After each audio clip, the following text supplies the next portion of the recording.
Nah, menurut ahli tafsir yang menafsirkan ayat ini, fid dunya hasanah itu ada 4 perkara.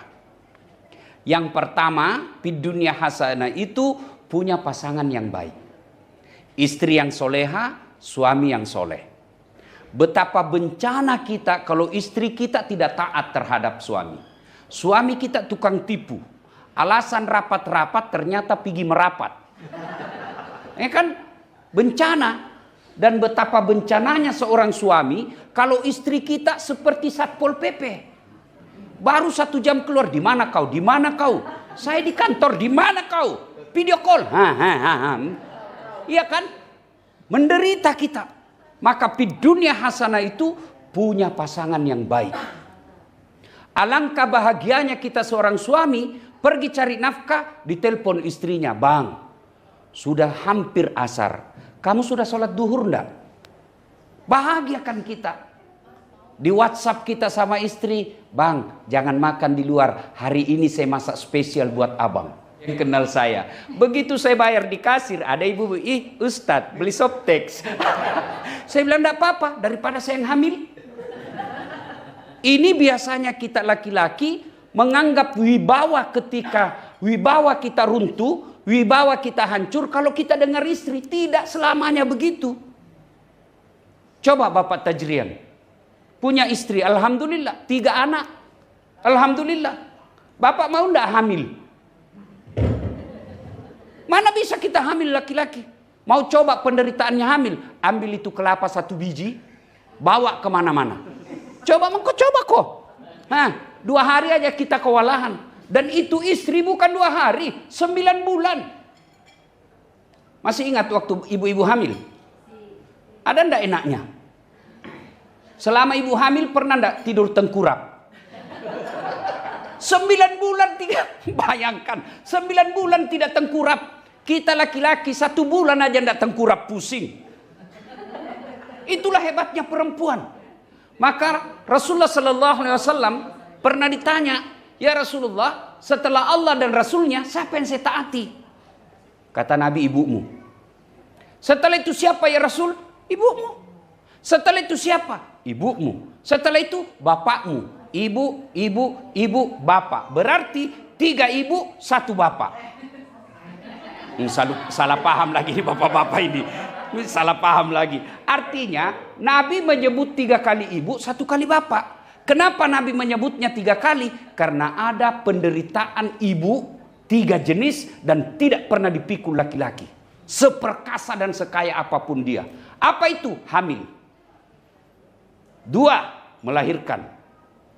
Ada enggak ibu-ibu melahirkan? Mentang-mentang ketua MPR Ibu Bamsud melahirkan senyum, enggak, menderita juga dia. Enggak mentang-mentang ketua-ketua MPR keluar kok nak enggak, setengah mati juga dia Pak, meskipun dia kaya. Cuma perempuan sekarang tidak mau melahirkan secara normal. Tanggal kelahiran anak disesuai dengan selera. Belah aja Bang, belah. Padahal melahirkan secara normal itu jauh lebih mudah dan lebih banyak pahalanya daripada dibelah. Bukan ibu yang saya maksud. Jangan juga baper ibu. Nah, ibu bapak saudara-saudara sekalian, melahirkan, hamil, melahirkan, menyusui. Masih ingat waktu menyusui ibu? Masih. Apalagi waktu tumbuh giginya. Begitu digigit, kau tinju anakmu. Enggak. Hei, kau gigit saya. Enggak, dibujuk, lepas dah. Aduh. Siang anaknya, malam bapaknya. Itulah penderitaan ibu-ibu. Makanya wajar ketika Nabi berkata, "Al jannatu tahta aqdamil ummahat." Surga itu berada di bawah telapak kaki ibu. Maka saya heran kalau ada suami tidak menghargai istrinya. Ya? Maka ibu bapak saudara-saudara sekalian, muliakan istri. Tidak ada sumber rezeki kalau kita selalu menyakiti istri. Tidak ada itu. Kenapa ya bisnisnya masalah? Kenapa ya usaha-usaha selalu ada masalah? Karena kau tidak hormati istrimu. Coba seorang istri, dia tinggalkan keluarganya, dia tinggalkan kampung halamannya. Kadangkala orang tuanya sakit, ditelepon sama mamanya, nak, bapakmu sakit, kau pulang dulu besuk bapakmu. Apa kata istri kita? Mohon maaf, tidak ada yang ngurus suami saya. Dia rela tinggal bersama suaminya, padahal orang tuanya sakit. Kenapa? Karena pengabdiannya kepada suami. Maka kita wajib menghormati dan memuliakan istri. Kadangkala kita sama perempuan lain sopan. Assalamualaikum ibu. Gimana kabar? Sama istri bodoh memang ini. Di mana kau lagi simpan? Allah karim. Ya, ibu-ibu tahu ndak? Bapak-bapak tahu ndak? Berapa istri Nabi? 11. Bapak juga jangan salah paham. Dari 11 istri Nabi, hanya satu yang dinikahi dalam keadaan perawan. Yang lain janda 60 tahun, 70 tahun. Jadi kalau mau bapak-bapak sunnah, kau cari janda 70 tahun. Mau kok? Saya aja ndak mau. Kan jangan salah paham tentang istri Nabi. Datang seorang tua, ya Rasulullah, suami saya wafat di medan perang. Saya sebatang kara, ndak ada yang ngurus saya. Kata Nabi, supaya tidak ada fitnah, saya ngurus kamu. Supaya tidak ada fitnah, saya nikahi kau dulu. Begitu, bukan karena nafsu, tapi betul-betul ingin menyelamatkan perempuan yang tidak ada yang ngurus. Maka bapak-bapak yang selalu alasan sunnah, sudah 2 istri yang ditanya, kenapa nikah lagi? Sunnah Rasul. 4. Begitu sholat cepat sekali. Kenapa bapak terlalu cepat kalau sholat? Apa dia bilang? Itu Nabi kalau sholat sampai bengkak betisnya. Apa dia bilang? Itu kan Nabi. Kita ini bukan Nabi. Istrinya Nabi, sunnah Rasul. Nah, satu, ibu-ibu yang saya hormati, kemuliaan seorang suami, hormati istri. Tidak ada kemuliaan seorang suami yang tidak memuliakan istrinya. Begitu juga sebaliknya. Tidak ada ridha Allah, istri yang kasar kepada suaminya. Orang istri, dia rajin beribadah, tapi kasar kepada suaminya, tidak menghormati suaminya, memaki-maki suaminya. Kata Nabi, jangankan masuk surga, baunya surga kau tidak akan dapat. Adil. Suami muliakan istri, istri hormati suami. Inilah rumah tangga yang disebut fid dunya hasanah. Saling memuliakan, saling menghormati. Jangan terlalu sakwa sangka. Tidak ada kebahagiaan bagi orang yang selalu sangka buruk. Tidak ada bagusnya rumah tangga yang selalu diwarnai dengan sangka buruk. Sangka baik. Telepon suamimu tidak diangkat. Oh, mungkin lagi sholat. Telepon lagi tidak diangkat. Oh, berarti HP-nya mungkin tinggal di jok mobil. Telepon lagi. Oh, mungkin lagi rapat. Sangka baik. Dan hebatnya seorang perempuan, dia tidak tanggung dosa suaminya. Itu nikmatnya menjadi perempuan. Ibu-ibu tidak menanggung dosanya suami. Beda kami laki-laki. Kalau ibu berbuat dosa, suaminya nanti dicari di akhirat. Mana ini suaminya? Kok bisa istrimu seperti ini? Kamu sudah mengambil istrimu atas nama Allah ketika kita menikah, kan itu. Saya nikahi engkau dengan mahar tatak karena Allah. Allah yang jadi jaminan. Lalu kau jadikan, saya kata Allah nanti, saya kau jadikan jaminan. Lalu kau sengsarakan anaknya orang. Kau tidak didik dengan baik. Tanggung jawab. Beda istri. Dia tidak tanggung dosanya suami. Alhamdulillah. Maka ibu-ibu, salah satu kewajiban seorang istri, tidak boleh tinggalkan rumah tanpa izin suami. Datanglah seorang sahabat Nabi, melaporkan tetangganya. Ya Rasulullah, tetangga saya itu keterlaluan. Kata Nabi, kenapa? Mulai dari sakit mamanya, saya datang panggil. Apa kata? Dia bilang, tidak bisa datang. Kenapa? Dipesan sama suaminya, jangan kau tinggalkan rumah sebelum saya pulang dari usaha saya. Lalu, apakah Nabi marah? Mulai dari sakit, sakaratil maut, dimakamkan. 3 kali datang tetangganya memanggil, tidak datang. Kau datanglah lihat ibumu yang terakhir jenazahnya. Apa kata istri ini? Mohon maaf, suami saya pesan tidak boleh tinggalkan rumah. Suami saya belum datang. Marah, jengkel itu yang manggil, lapor sama Nabi. Apakah Nabi marah? Tidak. Nabi lalu bersabda, alhamdulillah diampuni seluruh dosa ibu yang meninggal, Karena punya anak yang taat terhadap perintah suaminya. Jadi ibu-ibu kalau mau gampang masuk surga, taati suami. Selama perintah tersebut tidak bertentangan dengan perintah Allah. Ibu ini paling gampang masuk surga. Kata Nabi, perempuan itu paling gampang masuk surga. 4 aja syaratnya, Bu. Tidak ada hadis Nabi mengatakan syarat laki-laki masuk surga. Tidak. Tapi Nabi pernah informasikan 4 syaratnya kalau perempuan gampang dirindukan surga. Apa itu? Yang pertama, dia mendirikan sholat. Saya yakin ibu-ibu semua yang hadir ini rajin sholat. Yang kedua, kata Nabi, wasyamu Ramadan. Dia berpuasa di bulan suci Ramadan. Yang ketiga, dia jaga harga dirinya. Keluar tidak pernah keluar kecuali ditemani keluarganya. Tidak mau dia keluar sendiri karena dia jaga harga dirinya. Yang keempat, dia patuhi suaminya. 4 ini ibu lakukan, kata Nabi, tahdahulul jannati bisalam. Silakan kau masuk surga dari arah mana saja. Cuma setan tahu. Oh ini gampang sekali perempuan masuk surga. Maka dia hasutnya kita. Gimana cara menghasutnya? Dia suruh lawan suami. Lawan suamimu, lawan suamimu, lawan suamimu. Ibu-ibu, jangan juga menjadi suami istri yang suka curiga. Itu enaknya perempuan. Ibu tidak tanggung dosa suami. Jangan suka ngomel. Bapak-bapak juga kalau istrimu suka ngomel, berarti itu perempuan. Memang perempuan itu hobinya ngomel. Ya, saya bilang sama istri saya, dan itu istri ahli sejarah. Kalau Pak Haji Tajrian pernah 1 kali bikin salah, itu dikenang sampai 10 tahun. Ahli sejarah itu perempuan. Sudah dibahas 1, muncul 2. Selesai pertanyaan 2, dibahas lagi yang ketiga. Sudah selesai semua, dia bilang gitu. Dulu. Sudah kita bahas itu dulu. Dia ingat, maka itu perempuan ahli sejarah. Maka istri saya bilang, kalau kau sudah tahu perempuan ahli sejarah, maka jangan kau bikin sejarah. Oh benar juga ini. Alangkah bahagianya, di dunia hasanah, istri soleha, suami yang soleh.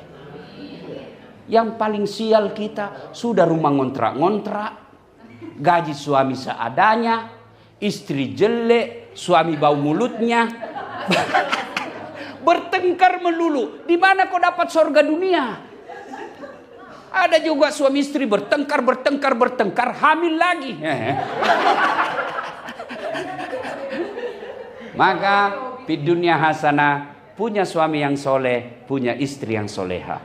Masya Allah.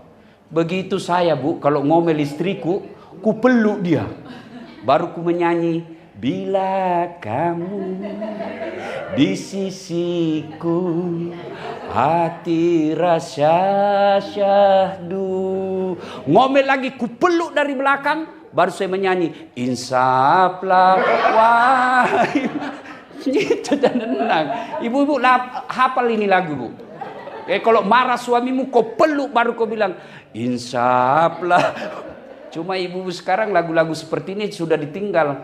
Apa lagu-lagunya ibu-ibu sekarang? Pulang suaminya 2 hari tidak pulang-pulang, dia singgung. Lalai, panggil aku.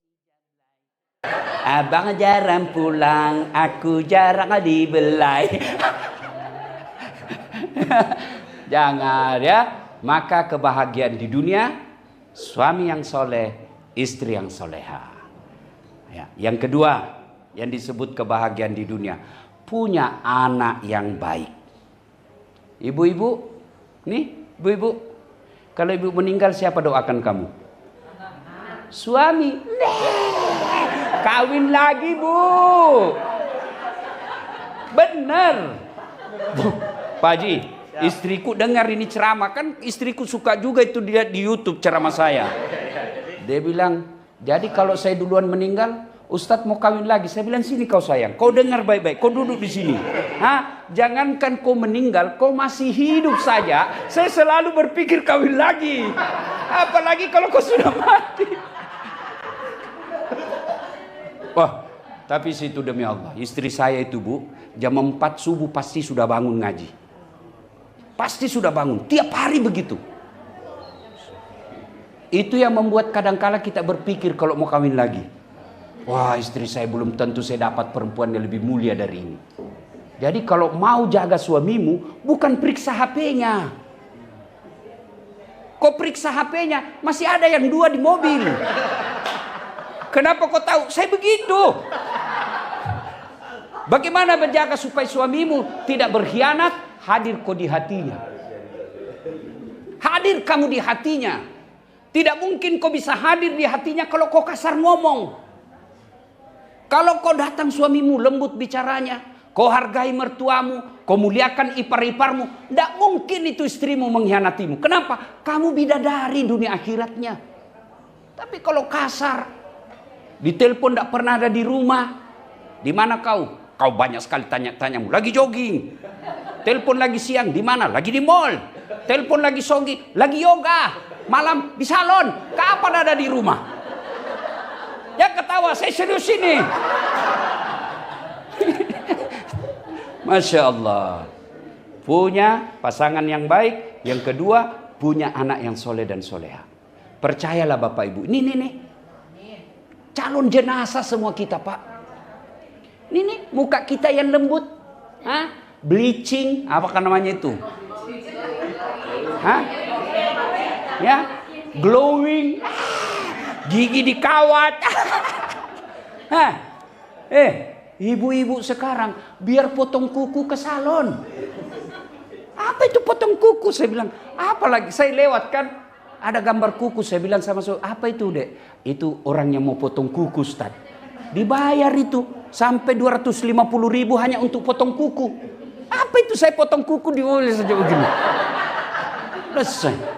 Potong kuku masuk lagi di salon. La haula wala quwata illa billah. Apakah tidak lebih baik 250 itu kau kasih pembantumu? 250 itu kau masukkan ke masjid? 250.000 itu kau berdoa tolak bala? Maka punya anak yang soleh dan soleha, itulah hartamu.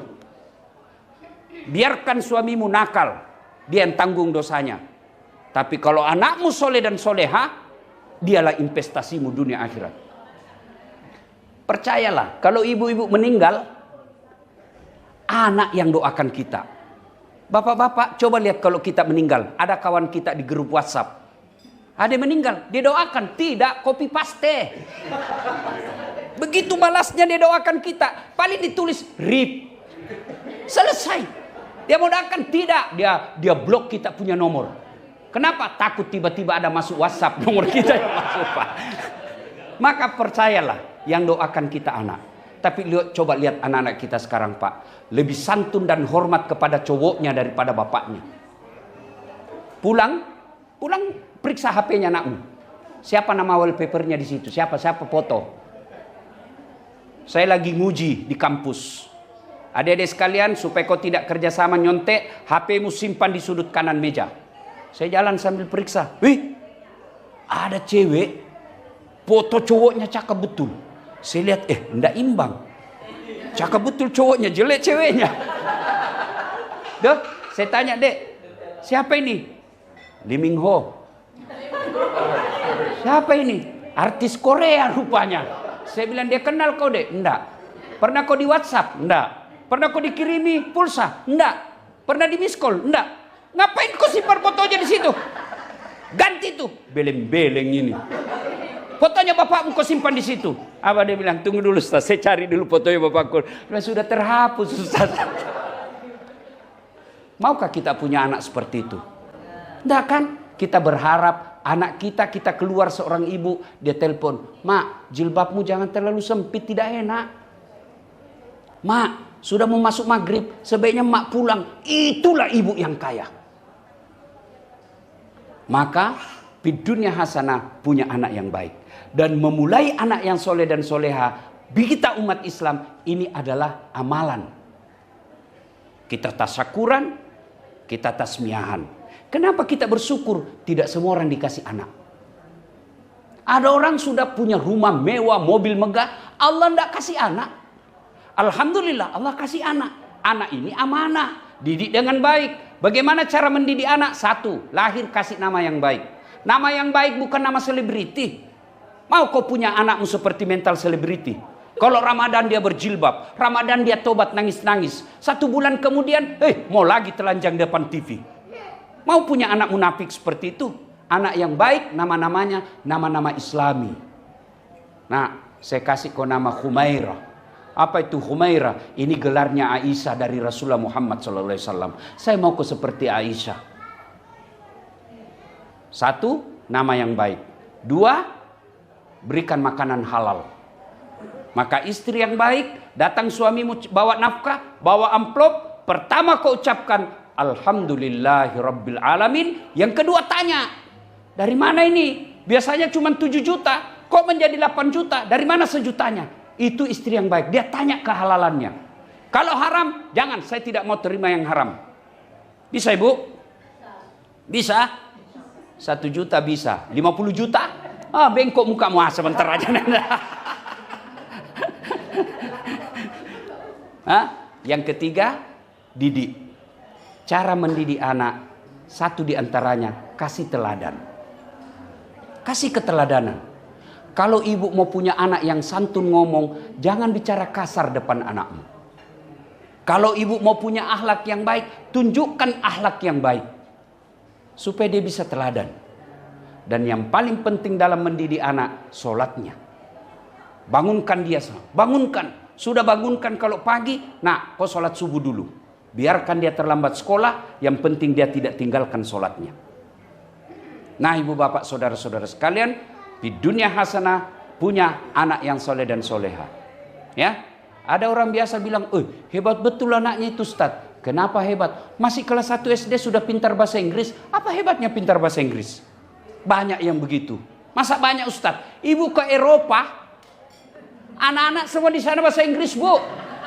Benar. Bujur benar. Pasti. Pintar bahasa Korea. Koko Korea, semua orang bahasa Korea di sana. Lalu anak yang baik itu pandai ngaji, dia hafal bacaan-bacaan sholat, akhlaknya mulia, tutur katanya santun. Itulah yang kita harapkan. Ya. Mendidik anak berikutnya, doakan. Doanya pendek.